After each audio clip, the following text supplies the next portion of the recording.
Hey,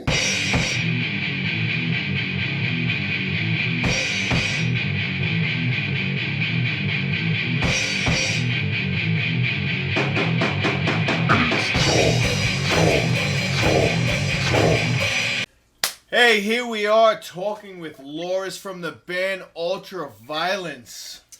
How are you doing today, man? Yeah, I'm doing great. It's midnight here in Italy. I've just came back home to do the interview, and I'm excited about it.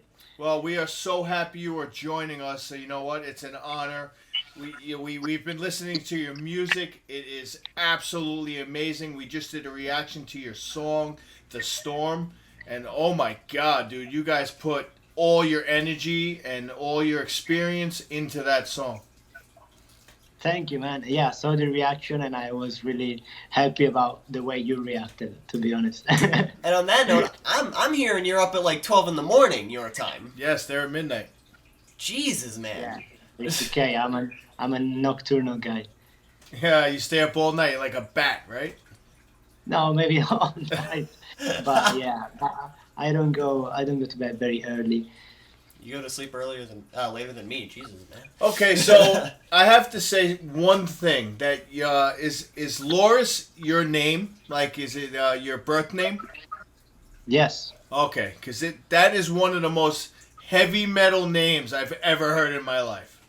Oh, really? Yeah. Does it sound like something? It just sounds. That's like a heavy name. Like my name is Ray. Oh, big deal, Ray. You're like Loris. Ah. You were I don't know. born I into never this. thought of it. I don't even know if it's an Italian name or some, because it doesn't sound like an Italian name. But So I like it too. you were born and raised in Italy. Yeah. All right. Awesome. So So we have so many questions today. So many. I'm ready. I want to start off.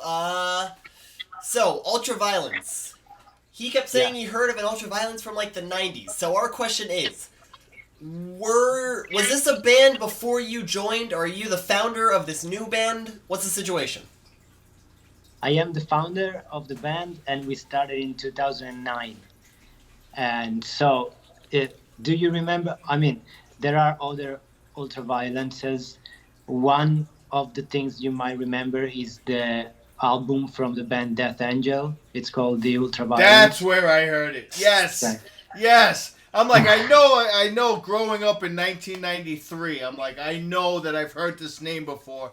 Death Angel had the album The Ultraviolence. Yes, thank you for clearing that up.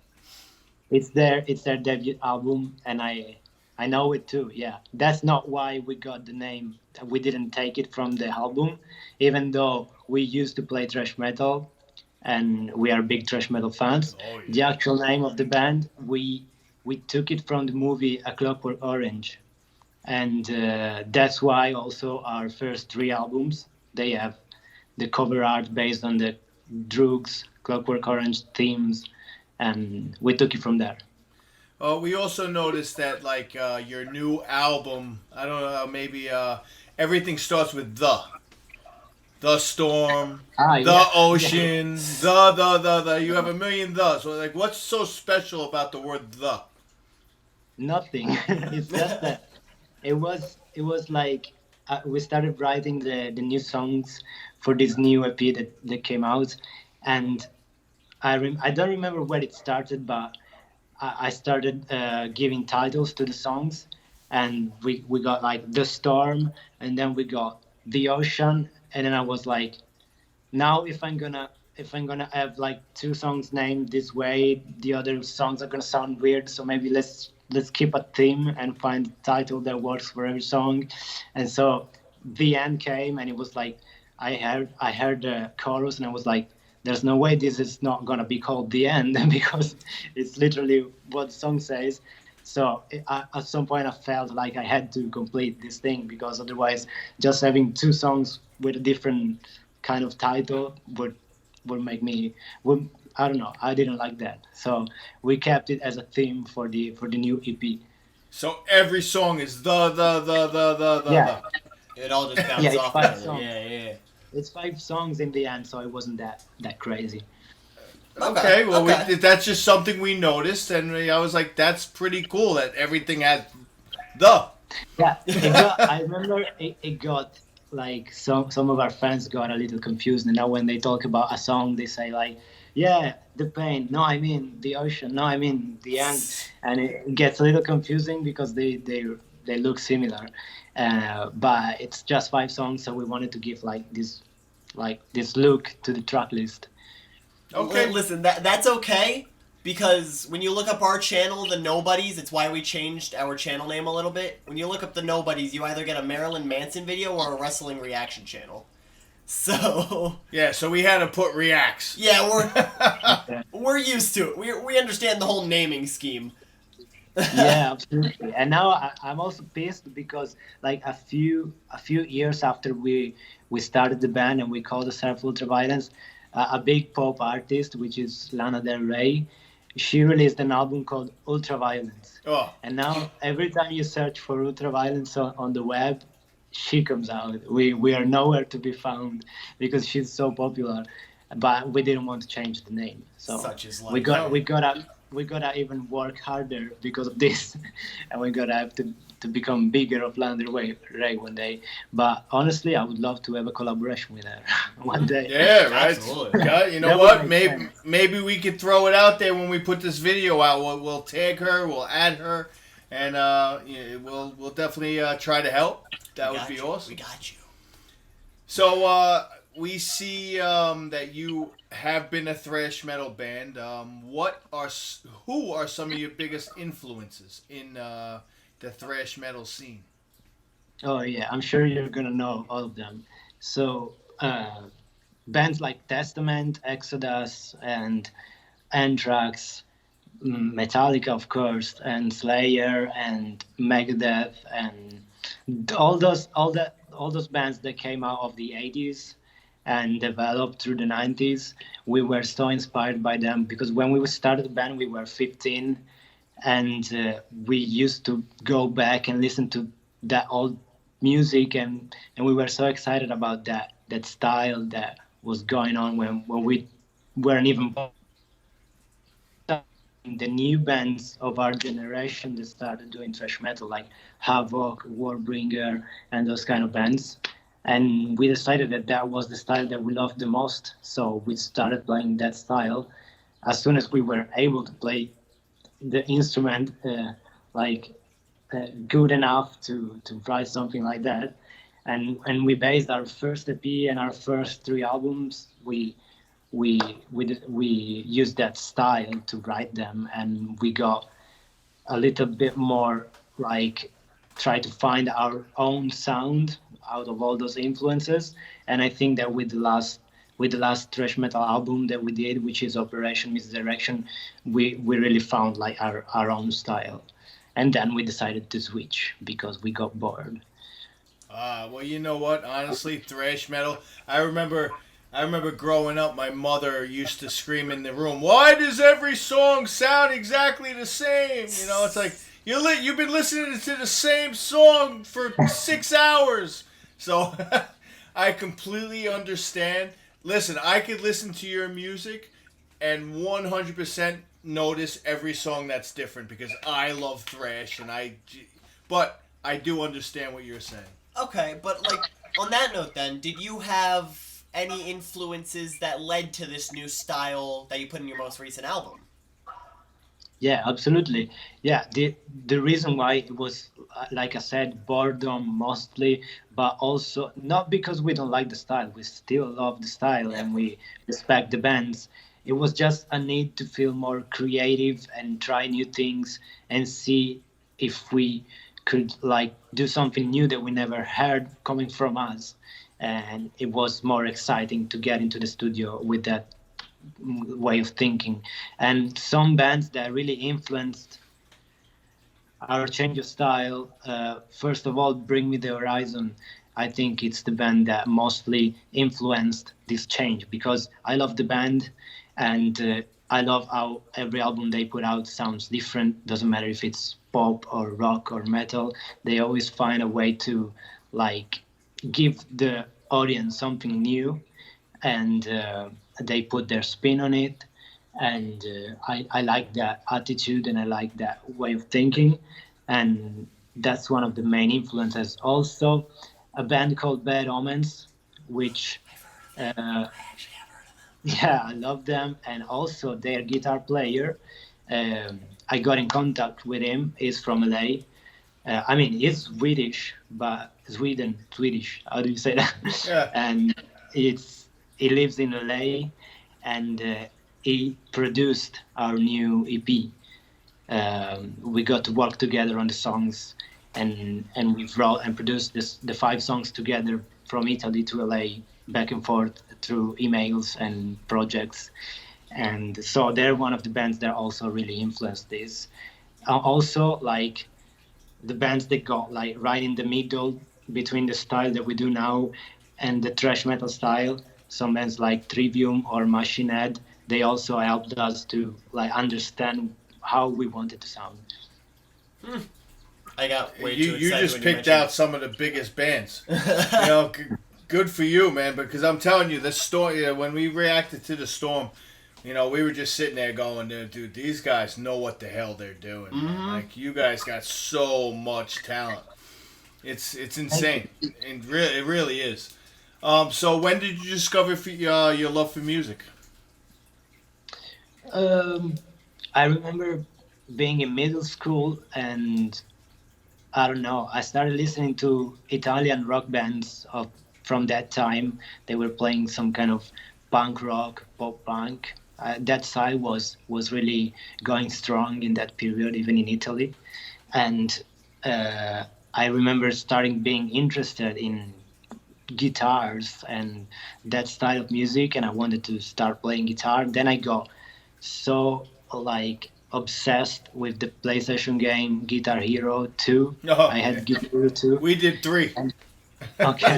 did too, I think. Yeah, we did. We did. There are so many great songs in that game, and I started getting like knowing bands like Megadeth and other great rock and metal bands, and started playing those songs with the controller. And I was like, now I want to play them for real. And I I stopped playing video games. Honestly, that probably was the last video game I ever played, and I started picking up the real guitar and started wanting to build a band. And finally, when I got to like how do you call it? High school, I met some guys, and we started playing together, and we started the band. I think you're like one of the very few people in history who ever actually picked up an instrument after playing the Guitar Hero games. I don't think anyone does that. You think it's the opposite, like, Yeah. or maybe they just don't pick it up. They just don't pick They it just up. don't pick it up. I'd rather play with the 5 buttons. Yeah. It's easier, but honestly, I tried the game like years after when I already knew how to play guitar, and some of the songs I was getting pissed off because I was like, I'm messing this up, but honestly, I know how to play this for real, and why am I messing this up? Yeah. So it was frustrating. Well, there are bands. I don't know if you know the Warning, the Mexican girl band. They actually started on the arcade too, and they became musicians too. So you know what? Believe it or not, Guitar Hero helped out a lot of different bands. Guitar Hero was amazing, man. Yeah. I really hope that they come back with like a new game, because honestly, people from my generation, they owe so much to the game because they discovered so many great music. Nowadays, you don't find guys that wants to pick up guitar and love that kind of music. It's more difficult. That game was really important for Yeah, the scene. and the freaking old Guitar Hero games, they cost like $300-something now. Oh really? Oh People yeah, sell these things for way more than they were They worth. definitely, yeah, exactly. I gotta sell mine then. Yeah, it's actually, honestly. It's on eBay tomorrow. So, Yeah, go ahead. Number 5, my friend. yeah, number 5. Go into more detail about how you met the guys of Ultraviolence. Yeah, I started high school. I didn't know pretty much anybody that had my same passion, and a guy from my same class was like, he played guitar and he knew other guys that were interested in music, and so I met him and I met these other guys. He ended up becoming our bass player, and the other guys ended up becoming the other guitar player and the drummer, and we started practicing, and we weren't good at what we were doing because honestly I started playing guitar like 2 years prior to that, so we weren't perfect. We started spending so many hours in the drummer's garage and playing songs like from bands like Metallica, Blink 182, and like the big bands of that we listened to. And at some point we started making up our own songs, and we started recording them, and we started playing little live shows, and then we developed it from there. We signed our first deal. We decided to play thrash metal. We released the EP and then the albums, and then we signed with a bigger record label, which is Candlelight Records from UK. They had some of the biggest metal bands like Emperor and stuff like that, Opeth and stuff like that. So they got interested in us. It was really cool. Like we weren't expecting that somebody finding out a band from Italy, but I guess we were doing things right. We were releasing videos and nice music. We were like 19 at the time when we got that deal, and it was pretty amazing for us to be recognized. And then lately we had some changes in the lineup because growing up people they have to like I don't know, face the reality of life with jobs and Yeah. the band's not paying off, not enough to live off with it.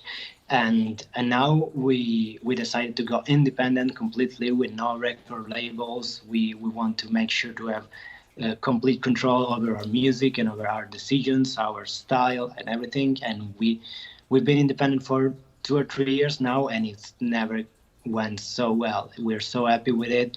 We keep releasing music whenever we want, new music, covers, and collaborations, and we try to make it interesting for our fans that always have something new to listen to. And that's how we got here. Sure, because you once you're like part of a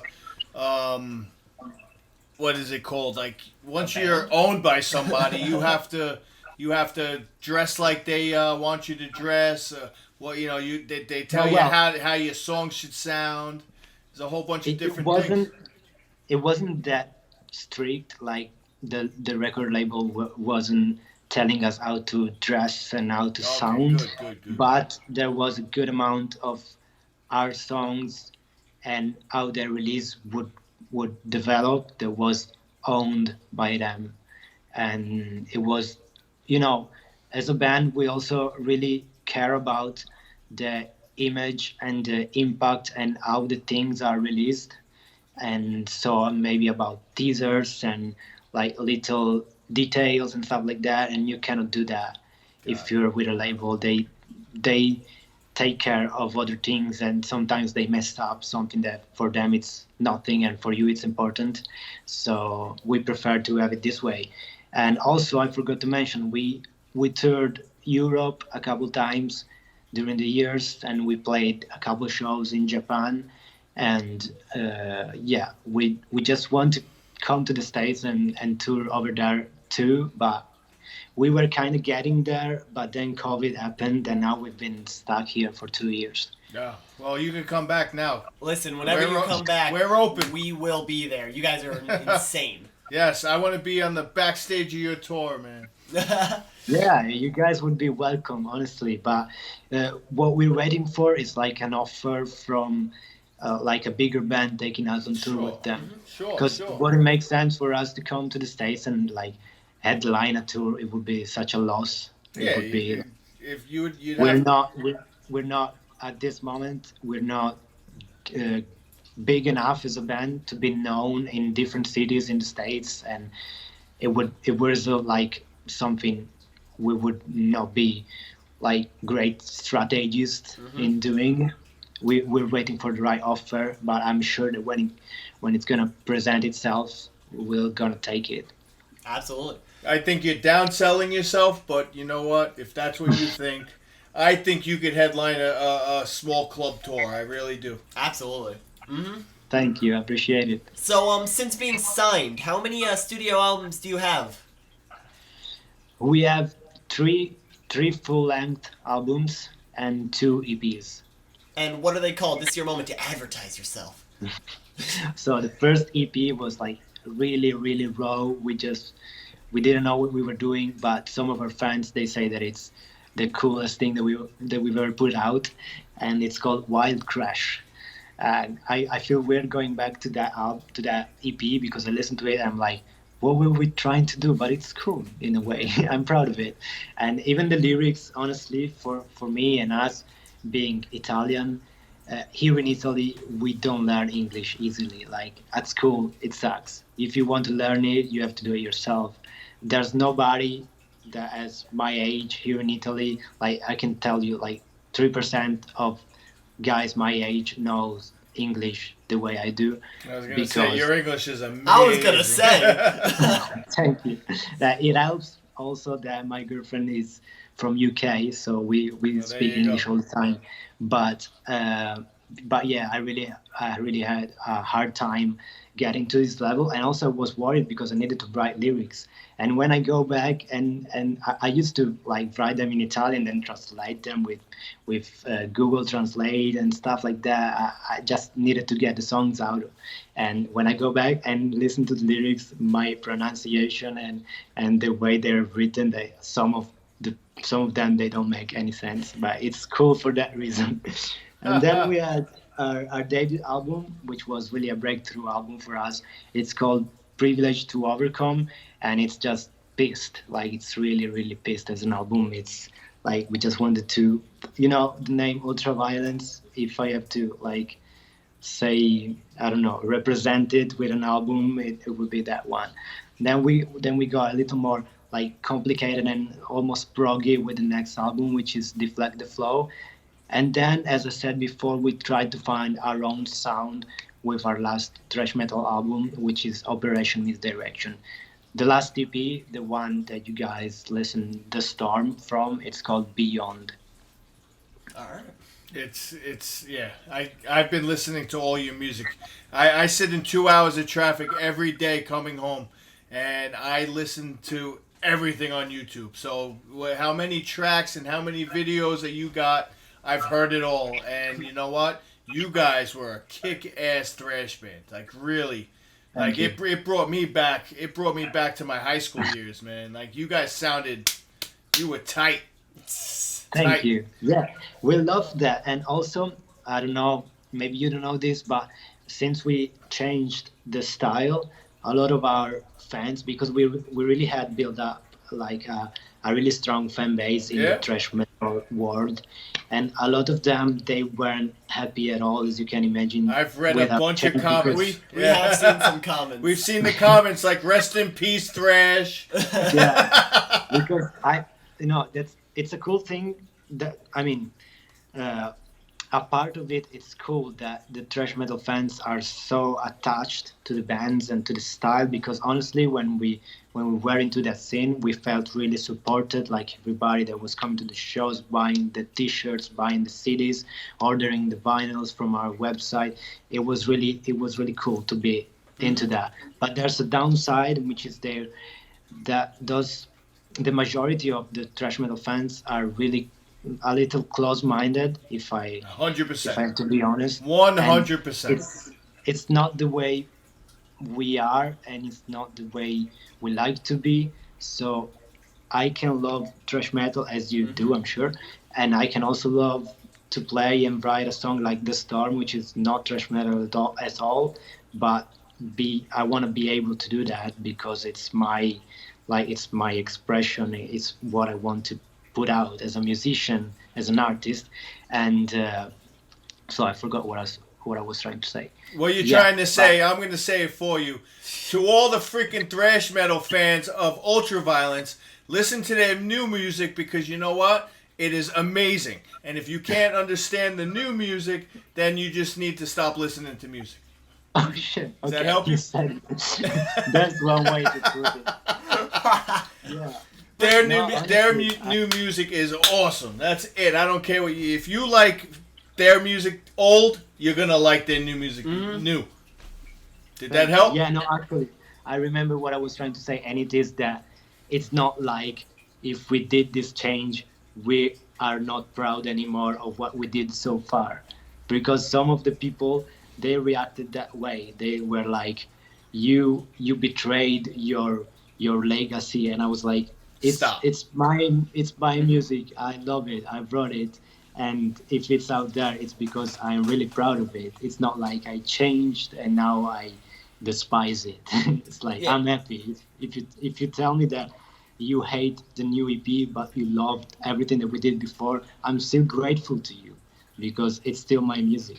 So that's the point that I was trying to get 100%. get across. Listen, And I like also- apple pie. Sorry, I like you're apple. not- I like apple pie, but now I like apple pie with whipped cream. You know what I mean? Come on. I still like apple pie though. But yeah, also like take it as a chance to gain new fans and also see who your true fans are who stick by you That's thick it. and thin. About your true fans. I love those true fans to our channel too. Like those people who when we try to do like eating foods from other countries are like, yeah, that's hype. We love that. Yeah. Or they say, "Oh, you suck. You tried eating foods." It's like, no, you have to react. It's like, listen, reactions aren't the only thing we do. We try other things. Enjoy it. If you like us, you like us. If you don't, you know what? Yeah. Bye. That's what I say too. You know, when the real fans are the one they're like, they are fan of yourself or the way you see Of art, you. you see music, you write lyrics, the message that you want to get across. They're fan of that. They don't care if you sing it with a clean vocal or if you scream it. They like you and the way you write. So, and we have a lot of them too, and we're so grateful for those fans. Yeah, and a lot of new people that found out about us thanks to the new style, and then they went back and listened to the old stuff, and they were like, I wasn't expecting it, but honestly, it's really cool. So, even the other way around is possible. 100%. You're gonna find fans like you said, flip flop. It works both ways. At least our live shows are gonna be not boring because we're gonna play a lot of different styles. That's so you are gonna play both. You're not changing altogether. You haven't dropped thrash. You're still gonna play thrash. Yeah, we're kind of over for the moment the writing thrash metal part of But you're things. still gonna like, play old tunes. Yeah, if we have we have a lot of thrash metal songs, and some of them are like so cool to play live. They get the audience going. We get really excited about them. So I don't see why we shouldn't play them. No. And the thing that is that we don't feel inspired to write more thrash metal songs because we kind of tried all the different structures, all the different type of riffs and drum tempos, and we're like, we don't want the people to feel like we're recycling stuff. We just want to try new things. And once you do too much of the same thing and also getting bored of it, I think fans eventually would notice that, like, there's usually always a drop in quality with that type of stuff, too. When they, like, don't have a passion for it, but they have to keep making that type of music or movie or whatever. Yeah, absolutely. And I heard an interview similar to this, and the singer of Bad Omens, Noah, was interviewed, and I had to like screenshot a part of it and post it to my stories because it was saying something that I really believe in too. It was saying the meaning of selling out is like giving people what they want, not the opposite. So like if we were to make a fourth thrash metal album but we weren't feeling like it, like writing it, that would be selling out for us. And instead we decided to go with our own guts and write what we wanted to write, and people called us sell out, and it doesn't really make sense. Well, the best I think it's good. the best thing I've ever heard was from the band Metallica, which you love and I love. They said, yes, we did sell out. Because all the old Metallica fans like, oh, you sold out, blah, blah, blah. Yeah, we did sell out. We sell out every venue that we ever play. And they got 100 million different styles that they, you could tell throughout their history that they've changed and changed and changed. And that when he said, yes, we did sell out every venue we've ever played, I was like, you know what? That's why they are who they are. Yeah, I love metal. James Hetfield is one of my biggest idols ever. Like, Sure. grew up wanting to be him. So, we've been talking a little bit about the past too much. What do you have in store for the future?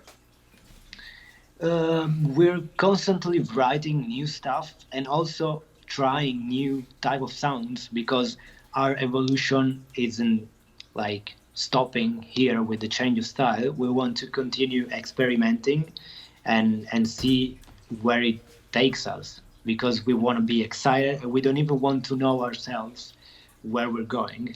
So honestly, in the last few days, I've been writing some lyrics and I've been working on some new songs. And for these next months, what we have in our plans is to release like songs, like singles. We don't want to plan out an album. I really hate the albums from a musician perspective. I love it as a fan, but you got to understand, like from a musician perspective, it's like so frustrating to write music for like 1 year and then try to give it your best on every single song and then wait, record it, make it perfect, wait another year, make it come out, and then you're already bored about every single song on the album because they're 2 years old. Yeah. I want to write a song. I want to write it the way I feel it in that moment. I want to record it and release it in a matter of like 2 or 3 months and get it out there. And that's the way I like to see things now. It's so much more creative and it's so much more fun and less stressful. And also it's rewarding because in the streaming world it's really cool to do to have this kind of strategy, I think. Mm-hmm. And if we like some of the songs that we released, we can still put them all together in an album. Mm-hmm. Awesome. So, what would you tell fans that are trying to get into the music business? What to look out for? What they should strive for? It's really, really a difficult like career to try and start. But what I would say is that like really be sure that this is what you want to do because you're gonna encounter so many difficulties and things to deal with that if you're not really like sure about what you're doing and where you want to get, you're gonna give up. So first of all, be sure that this is your life and what you want to do. Secondly, I would say one of the most important things that nobody told me at the beginning. uh, I know it's sad, but as much as the song and the quality of the music is important, also the strategy and the marketing and the looks are so important because if you write an amazing song but nobody hears it because you're not presenting it to the world in the right way, it's like useless. So really make sure to like take care of every single aspect of being an artist. All right. Well, that was. Listen, we've had an amazing interview. That was phenomenal. Thank you so much for joining us today. Thank you guys for having me. Yes, we are going to now end this interview with my son's outro, and we want you to join us in the outro. Yeah. What should I do? You're just gonna say your name and the band when we call on you, okay? Yeah. Yeah. Okay. Alright. Everyone remember to hit that like and subscribe button and tell us down in the comment section below who else you'd want to see on the channel. We'll try and get them. And press the bell next subscribe button to get notified Every time. we upload a video. Loris, thank you so freaking much for coming onto the channel. It means the world to us. I know it's probably super late for you. And like that, I'm Son. And I'm Father. And you are I'm Loris from Ultraviolet. Rock On!